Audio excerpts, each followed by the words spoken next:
Le bouddhisme humaniste, l'intention première de Bouddha par le vénérable maître Xingyun.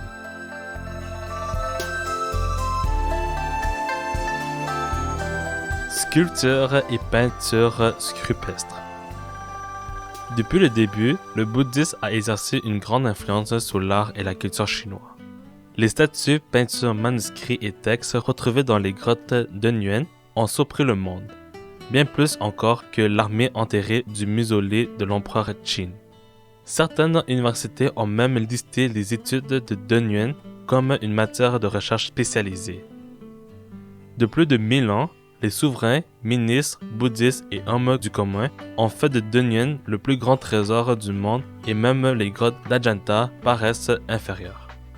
C'est un miracle que ces statues vivides, ces peintures murales d'une beauté extraordinaire et ces gravures de sutras bouddhistes aient pu échapper aux flammes de guerre et être conservées jusqu'au de nos jours dans la lointaine province de Gansu.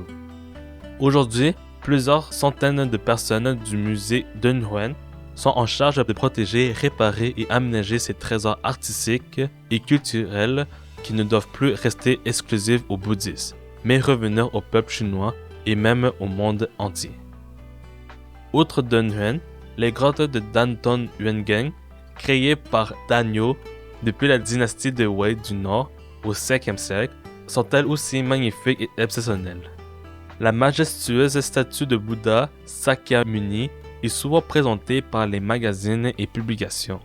Elle est considérée par tous les artistes comme la plus grande œuvre d'art du monde. Hélas, comme Yuangang est situé dans le désert, on perçoit les traces d'érosion dues au vent et de sable. J'espère que le gouvernement fera tous ses efforts pour sauvegarder ces grottes et ne pas laisser s'abîmer et s'effriter. Après les grottes de Danton Yuangang, allons vers la grotte de Longmen, à Henan. La grâce séduisante des statues de Bouddha et de Bodhisattva nous ramène à l'époque de la dynastie de Tang. Les hommes de cette époque appréciaient les corps fermes et bien en chair, comme par exemple la grande beauté de la dynastie Tang, Yuan Guifei, et l'impératrice Wu Diantian. Durant cette période, les sculptures ont humanisé les statues bouddhistes, démontrant ainsi l'esprit de conformité en son époque du bouddhisme humaniste. Les autres statues bouddhistes, comme celles des grottes du mont Meiji, peuvent aussi être considérées comme le nec plus ultra, par la beauté des traits et de l'élégance des allures. Parmi les sculptures rupestres de Daizu, la statue sereine et solennelle représente sur 31 mètres de long sur le mont Baiding. Le Parivarna de Bouddha est elle aussi une œuvre d'art exceptionnelle. Sur la route de la soie, dans la région Xinjiang, on retrouve aussi de nombreuses grottes abritant de merveilleuses sculptures rupestres. Elles nous permettent de comprendre le développement du bouddhisme, l'effort mental et la foi des hommes de cette époque. De nos jours, de nombreuses grottes et sculptures rupestres bouddhistes continuent peu à peu à être découvertes.